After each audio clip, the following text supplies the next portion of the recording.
On this episode of Infowars News, illegal entrance into the United States is at a 17-year low. North Korea's missile challenge to Trump fails at launch, and Google admits censoring Infowars.com. That and a lot more, so stay tuned.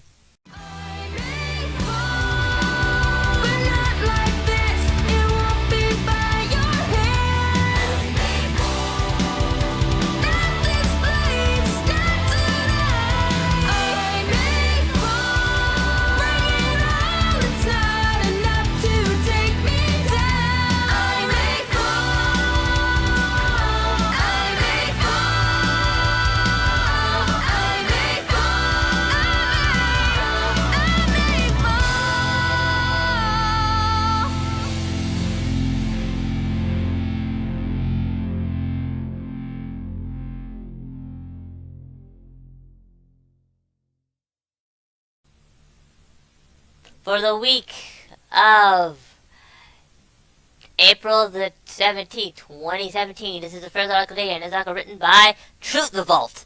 The article is titled, Illegal Entrance to U.S. Lowest in 17 Years. Mexicans too afraid of Trump. Underneath it says, what happens when our government simply enforces our laws?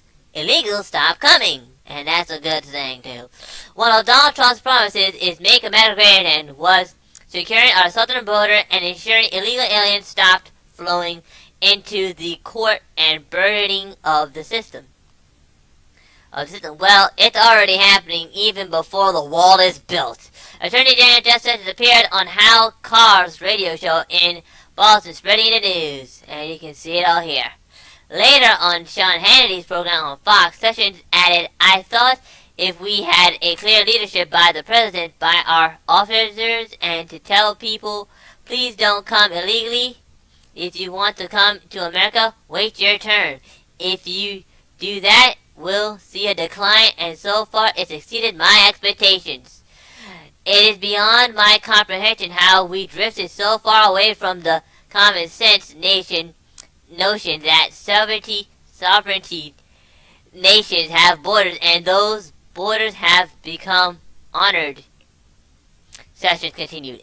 Any country that has common sense, it's almost all do, has laws that if you commit a crime while you're in the country, lawful or unlawfully, you are to be deported. And what happens when our government simply enforces the law? Illegals stop coming. In fact, an article from in the Daily Beast states that immigrants are disappearing from the Mexican border because of fear of Trump. And basically you can see here what the Franciscos say here, and the Franciscos have only one theory as to why this is happening. President Donald Trump. Imagine that. All it took was having a president who actually enforces the law of the land. And it just goes to show how much damage not doing that for 8 years can really do. Yeah, and Obama just opened the whole border up back in 2014. If you can, and let everybody come in here. We are not doing this. I mean, Germany did it. Look what happened to them. Sweden did it. I mean, and now they're the rape capital of the world. I mean, really, that's all it takes, folks. That's all it does take. Just one guy saying, you know what, we're not going to do this anymore, right? We're not going to do it. Onward to our second article here. It is an article written by, Infowars.com. The title is called Breaking. North Korea Missile Challenge to Trump Fails at Launch. Underneath it says, the missile blew up almost instantly, U.S. Pacific Command says. Man, dude. An attempted missile launch by North Korea failed early Sunday, South Korea's military said. The missile was launched from the county's coastline, came only one day after the rogue nation had its annual military parade through the cities of Pyongyang. North Korea attempted to test an unidentified type of missile from its eastern port of Sinpo, South Korean military officials said. North Korea's military had also threatened to hit back with nuclear attacks after the Trump administration said it would increase pressure on the communist regime. The missiles followed numerous other missile launches, have 5 nuclear tests, with the 6th expected to come soon. Details on why the launch failed remains uncertain at the time.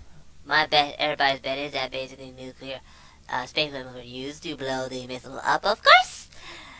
Reports from the Daily Caller claims that the projectile is presumably to be a new ICBM. The failed launch was also tracked by U.S. Pacific Command. The United States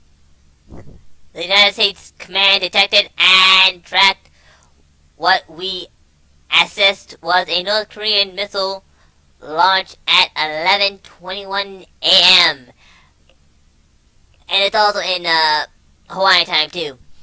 April 15th, a statement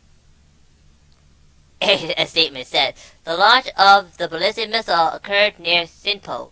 Although this type of missile has not yet been determined, the U.S. Pacific Command has also noted that it blew up instantly. I mean, we just dodged a bullet. Again, we dodged a bullet. Yet again. And now we are pretty much sitting here wondering, you know what? What are the chances of this thing having space weapons like lasers firing from space and that thing just blew up right on the spot? I mean, there's no way that could have happened. There's no way that thing could have just sat there, a launch, and the thing just blows up.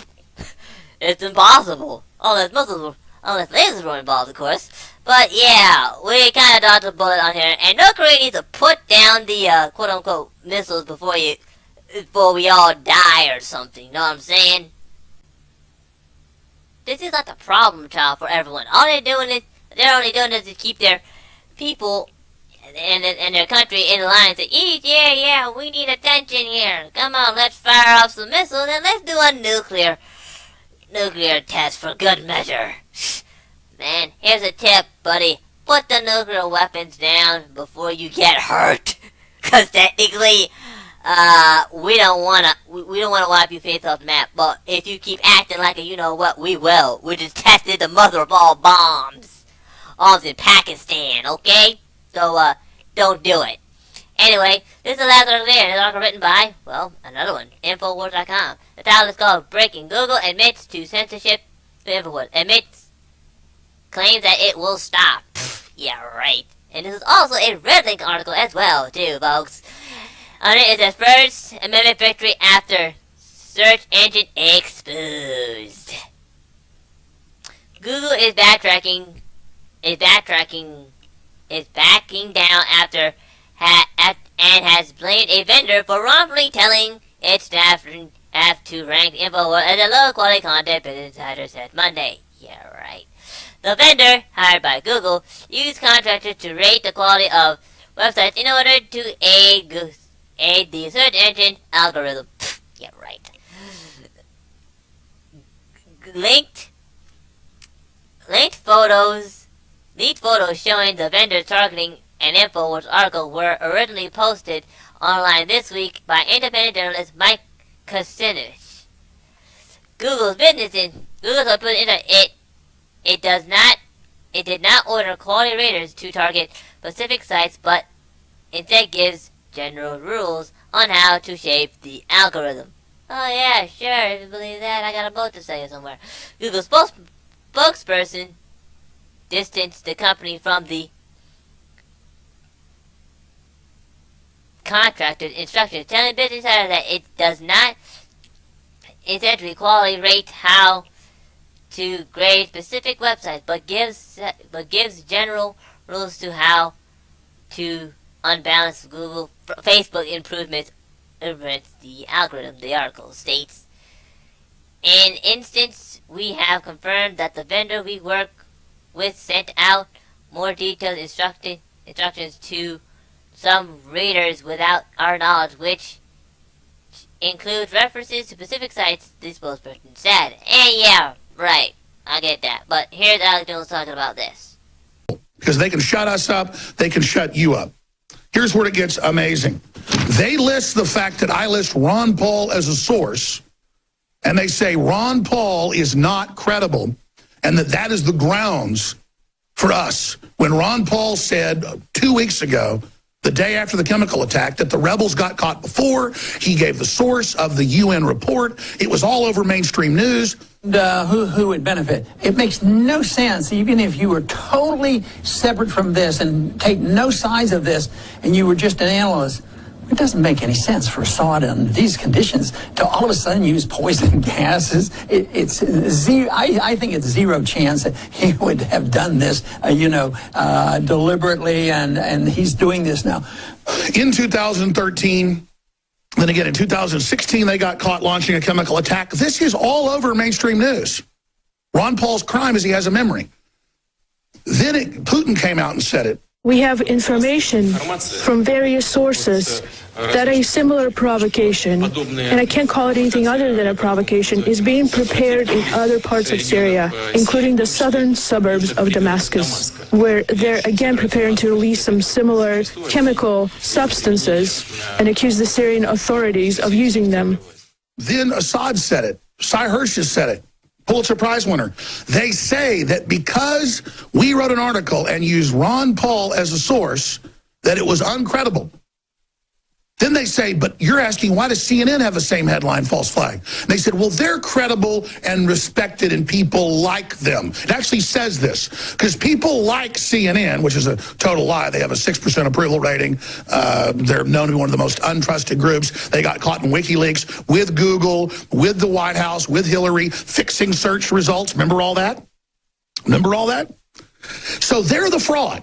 Alright, thank you, but you see the point here. They buckled under pressure when they found out, and now they're backpedaling. They're saying, oh, we didn't mean that. We're sorry. We didn't mean to. We're sorry. We're sorry. We didn't mean to. I mean, sorry about that. Even though we meant to do it, but we got caught, so now we have to backpedal. We're so sorry. Please forgive us. We'll stop. Yeah, right. They'll probably just continually doing it in the background. And they're probably just gonna keep until somebody smacks Google upside their big old-fashioned head. And personally, I think they need I don't care. They need to be a protest there anyway. But anyway, folks, that's all the articles I have for you today. If you'd like to read more about these articles, please go to the link below or go to Infowars.com or PrisonPlanet.com. There you can find hundreds of articles just like this one I have read for you today. This is the Infowars News with I'm Info Gundam, live from Fume Ridge number 3. Please like, subscribe, and donate. Bye-bye.